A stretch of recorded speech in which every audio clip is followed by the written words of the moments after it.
सर्दियों की एक ठंडी शाम थी। सूरज ढल चुका था और हल्की हल्की ठंडी हवा खिड़की के पुराने पर्दों को हिला रही थी। कमरे के कोने में बैठी सुमन अपने हाथों में एक पुराना एल्बम थामे थी। तस्वीरों के पुराने पन्ने पलटते हुए हर मुस्कुराती तस्वीर के पीछे छिपा खालीपन उसके मन में एक ही सवाल उछाल रहा था, आखिर मेरी कद्र किसी को क्यों नहीं होती। सुमन बचपन से ही दूसरों के लिए जीती आई थी। पिता के लिए सुबह की चाय बनाना, माँ के सिर में तेल लगाना, छोटे भाई की पढ़ाई में मदद करना और दोस्तों के हर छोटे बड़े मौक़ों को खास बनाना उसकी दिनचर्या का हिस्सा था। कॉलेज में उसकी दोस्ती रिया और कबीर से हुई थी। तीनों एक दूसरे के बहुत अच्छे दोस्त बन गए। सुमन के लिए दोस्ती एक जिम्मेदारी थी।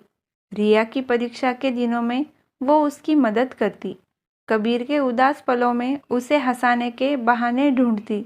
लेकिन धीरे धीरे सुमन ने महसूस करना शुरू किया कि जब उसे सहारे की ज़रूरत होती है तो वही लोग व्यस्त हो जाते हैं। उस दिन भी कुछ ऐसा ही हुआ था।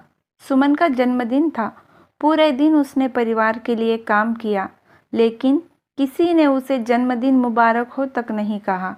सुमन का दिल बहुत भारी था। वो चाहती थी कि कोई उसके दिल की बात सुने। उसने रिया और कबीर दोनों को मैसेज किया। मैसेज भेजने के बाद वो घंटों स्क्रीन पर टकटकी लगाए बैठी रही। हर बार उम्मीद करती रही कि शायद इस बार टाइपिंग का निशान दिखेगा, लेकिन दोनों ने या तो मैसेज पढ़कर अनदेखा कर दिया या फिर कोई जवाब नहीं दिया। दिल के किसी कोने में ठेस उठी, क्या मेरी अहमियत बस तब तक है जब तक मैं उनके काम आऊं। अगले दिन कॉलेज में सुमन ने अपने चेहरे पर मुस्कान चिपकाई थी, लेकिन आंखों की उदासी छुप नहीं पाई। कबीर ने हंसते हुए पूछा, अरे यार, कल कहाँ गायब हो गई थी। रिया ने भी लापरवाही से कहा, तूने मैसेज किया था क्या? शायद ध्यान नहीं दिया। उस पल सुमन के भीतर कुछ टूट सा गया, लेकिन वो टूटी नहीं। उसने खुद को समेटा और हल्की सी मुस्कान के साथ खुद से वादा किया, अब बस, अब मैं अपनी खुशी को दूसरों की बेरुखी पर निर्भर नहीं रहने दूंगी। उस रात घर लौटकर सुमन ने आईने में खुद को देखा। आंखों के नीचे गहरे काले घेरे थे और थकी हुई मुस्कान में कहीं खुद के लिए दर्द छुपा था। उसने खुद से एक चुपचाप वादा किया, अब मैं खुद को खोने नहीं दूंगी, खुद की कद्र करना सीखूंगी। उसके बाद सुमन ने अपने जीवन को नए सिरे से संवारना शुरू किया।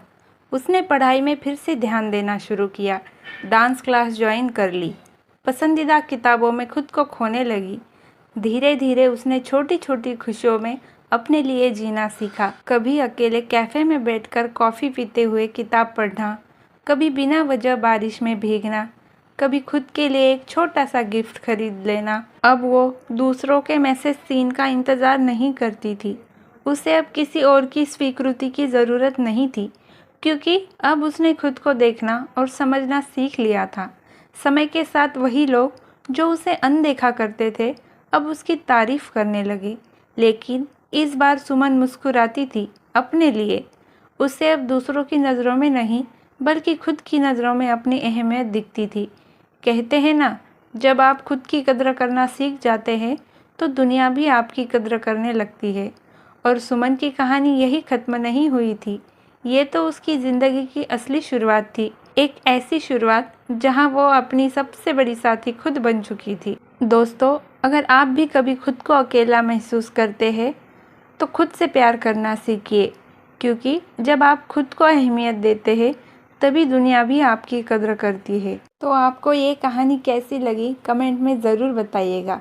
अगर अच्छी लगी हो इसे लाइक करना और हाँ, चैनल को सब्सक्राइब करना ना भूलना। Thank you.